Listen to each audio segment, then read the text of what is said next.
जय द्वैत चंद्र जय गौर भक्त वृंद, जय जय श्री चैतन्य जय नित्यानंद, जय द्वैत चंद्र जय गौर भक्त वृंद।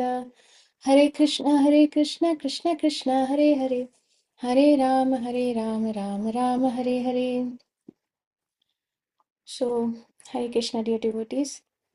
Finally, we are going to read this chapter 2 about our Srila Sanatan Goswami.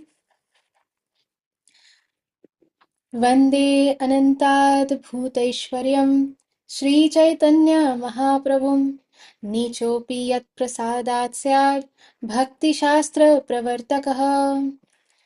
I offer my respectful obeisances unto Sri Lord Chaitanya Mahaprabhu, by whose mercy even a person in the lowest status of life can find direction in transcendental devotional service of the Lord.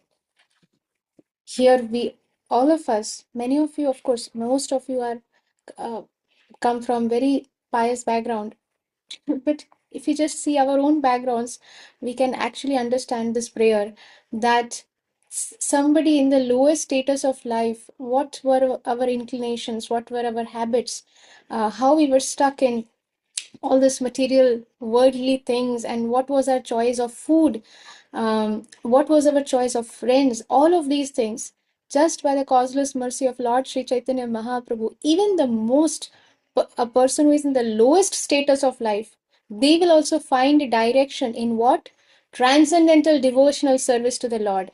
That is the highest that is there in all of this that is present, in all the three worlds, in everything, out of everything. So the highest epitome of mercy is bestowed upon by Lord Sri Chaitanya Mahaprabhu. To that Lord Sri Chaitanya Mahaprabhu, let us all offer our most respectful obeisances. After Lord Chaitanya Mahaprabhu accepted the renounced order of life, that is sannyas, he traveled all over India. During this period, he went to Malda, a district in Bengal.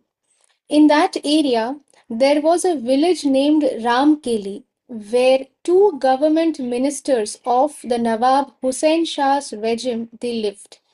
So Ramkeli was the regime in Ramkeli at that time. This Nawab Hussain Shah's regime was there, and there were two government ministers who were working under him. Who are these two ministers? The two brothers.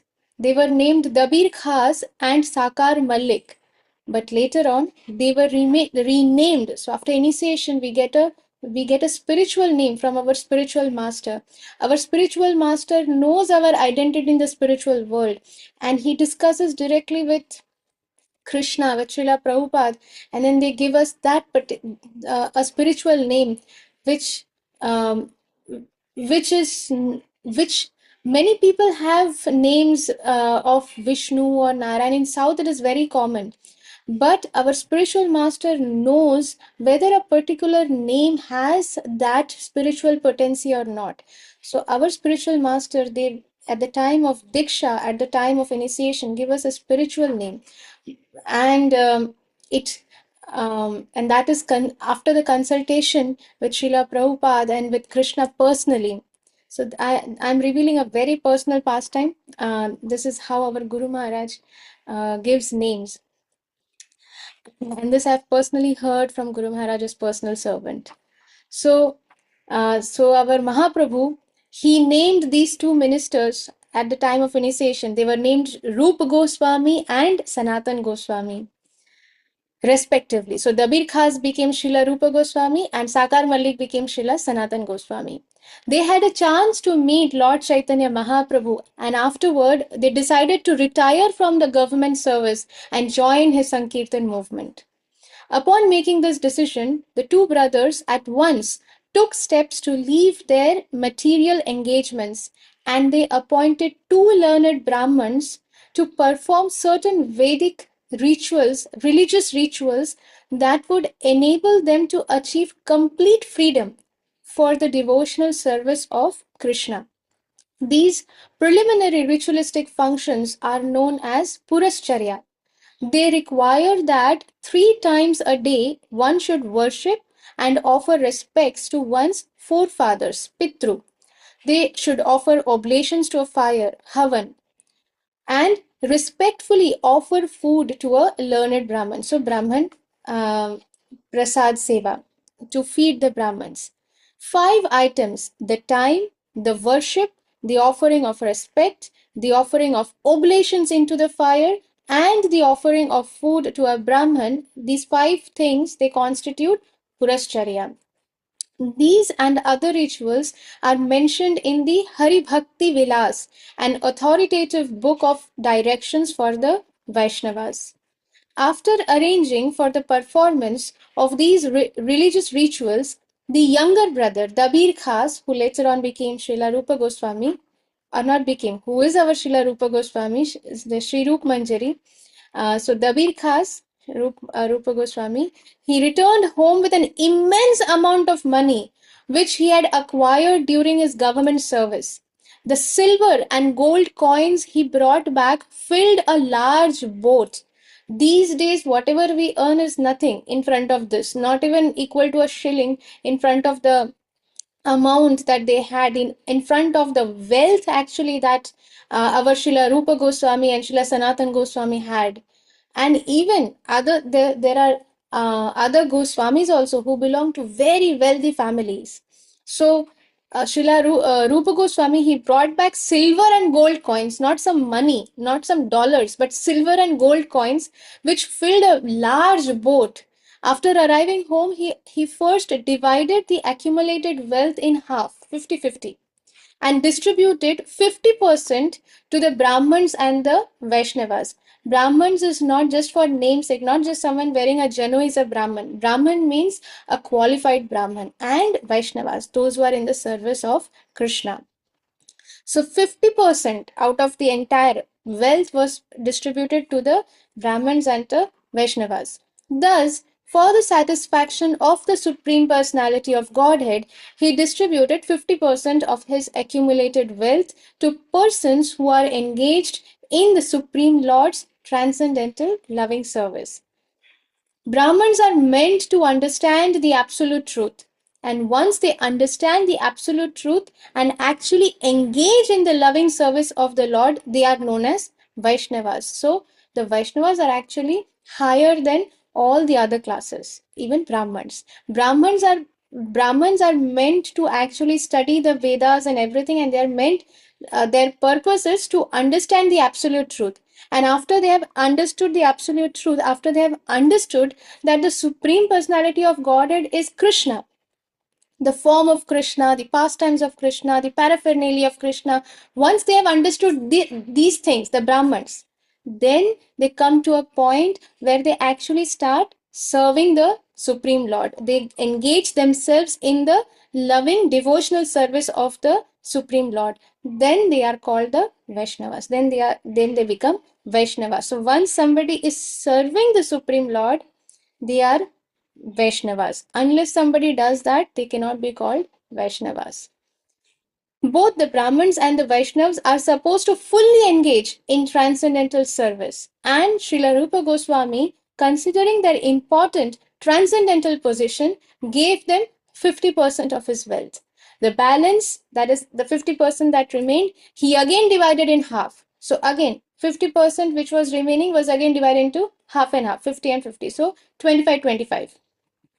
One part he distributed to his relatives and dependent family members. So all the family members who were dependent on him got 25% of his total wealth.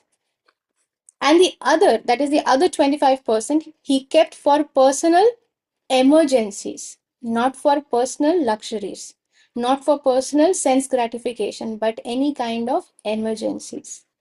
Such distribution of personal wealth is very instructive for all who desire to be elevated in spiritual knowledge. By this, what is Srila Rupa Goswami trying to tell us, or what is Srila Rupa Goswami, with his own example, what are we learning? What is our takeaway? This is how the Grihasthas should actually use all the income that they have. If they are not using it in this way, then what is going to happen? They will get more and more entangled in this material world, and they will only attract more sufferings in due time to come. Because the more we are entangled in sense gratification, the more we are attracting sufferings. Sense gratification will only lead to sufferings. So, such distribution of personal wealth is very instructive for all those who desire to be elevated in the spiritual knowledge. Generally, a person bequeaths all his accumulated wealth to his family members and then retires from the family activities to make progress in spiritual life. So many times there are some people who say that now I'm going to retire from my family activities. Now I'm going to do some tirtha dham darshan and all. And I'm going to give all my wealth to my family members, all the generations. You know, my son can enjoy, my grandchildren can enjoy such and such. But here we find the behavior of Srila Rupa Goswami to be exemplary. He did not give all his 100% only to his family. Let my family enjoy. No. He gave 50% to the Vaishnavas, to the Brahmins. And then out of the remaining 50, he gave half of it to his family members. So 25% of the whole. And the remaining 25% he kept for himself for personal emergencies, only if required. um, He gave 50% of his wealth for spiritual purposes. This should serve as an example for everyone. The 20% of his accumulated wealth he kept for personal emergencies was deposited with a Bengali grocer, since in those days there were no banks. 10,000 coins, gold and silver coins, 10,000 gold and silver coins were deposited for expenditures to be incurred by his elder brother, Sanatan Goswami. So, Srila Sanatan Goswami, Srila Rupa Goswami had come out before Srila Sanatan Goswami left um, the work of the government job under Nawab Hussain Shah. Because if both the brothers come out together, he wouldn't allow, and he would attack all the other Hindus under his regime, and he would start torturing all the Hindus. He had threatened the two brothers, and that is why these two brothers, they planned very intelligently so that none of the Hindus have to suffer unnecessarily, and they took risk upon themselves. So, as per the plan, Srila Rupa Goswami, who is the younger brother, he came out first, and this is how he distributed his wealth. And 10,000 coins he kept for Srila Sanatan Goswami, who was still under Nawab Hussain Shah. At this time, Srila Rupa Goswami received information that Lord Chaitanya Mahaprabhu was preparing to go to Vrindavan from Jagannath Puri. Srila Rupa Goswami sent two messengers to get the actual information of the Lord's itinerary. That, okay, go and please tell me what is exactly the Lord's plan. What is Mahaprabhu planning to do? Which route is he going to take? When is he going to come? When is he going to leave from so and so places? So, the exact itinerary. And then he made his own plans to go to Mathura to meet the Lord. It appears that Srila Rupa Goswami got permission to join Lord Chaitanya Mahaprabhu, but Sanatan Goswami did not. That is Lord's plan. Both are his own manjaris, Srimati Radharani's manjaris. So Srila Sanatan Goswami did not get the permission. Srila Rupa Goswami got permission to join Lord Chaitanya Mahaprabhu. Therefore, Srila Sanatan Goswami entrusted the responsibilities of his government service to his immediate assistants, and he remained at home to study Srimad Bhagavatam. He engaged 10 or 20 learned Brahmins and began an intensive study of Srimad Bhagavatam in the company of these 10-20 learned Brahmins. While he was thus engaged, he submitted sick leave reports to his employer, the Nawab. We also do sometimes. We have some family plans, and you know that you will not get a leave if you say you have some family plans. So you say, okay, sick leave. You put a sick leave. So Srila Sanatan Goswami knew that his employer, the Nawab, will never grant all these permissions. So he submitted a sick leave. But the ruler was so anxious for Srila Sanatan Goswami's advice in government matters. This Nawab, he was so pleased with Srila Rupa Goswami and Srila Sanatan Goswami, because two most exemplary, extraordinarily intelligent ministers, unbelievable. And under their guidance, this Nawab was flourishing like anything. So he, every moment he needed them. Where is Rup Goswami? Where is Dabir Khas? Where is Sakar Malik? So Nawab was constantly, and he would consider them like his brothers, because this is the demoniac nature. When somebody is helping me a lot, then they become very dear to me. But as soon as somebody um, is not very favorable to my opinions, they become my enemies. So this is the nature of demoniac persons. So this Nawab also, he considered these two ministers as his own brother, because he was flourishing because of them. He was getting so much benefited. So the ruler, Nawab, was very anxious for Sanatan Goswami's advice in the government matters, that one day he suddenly appeared at his house. Oh, why is Sakar Malik not coming for work? What has happened to him? Sick leave? Oh, for so many days? So he just surprise visit.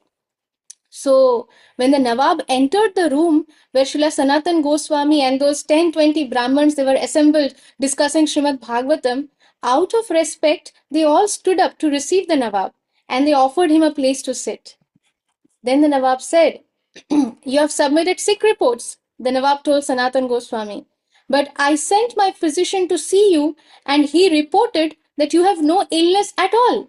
Since I did not know why you were submitting sick reports and not attending to your service, I have personally come to see you. I am much perturbed by your behavior." This Nawab is saying that I am disturbed by your behavior. You have never done this. You have never submitted sick reports, and whereas you're actually not sick. So what happens next? Krishna willing, we'll continue reading tomorrow. So thank you so much, dear devotees. Hare Krishna. Vanchakalpatrubhyascha kripa sindhubhyaeva cha patitanam pavanebhyo vaishnavebhyo namo वैष्णवेभ्यो namo. नमो नमः। अनंत कोटि वैष्णव वृंद की जय। जय जय पताका स्वामी गुरु महाराज की जय। जय श्रील प्रभुपाद की जय। जय निताय गौर प्रेमानंदे। हरि हरि हरि हरि बोल। बोल। हरे हरे बोल। की जय।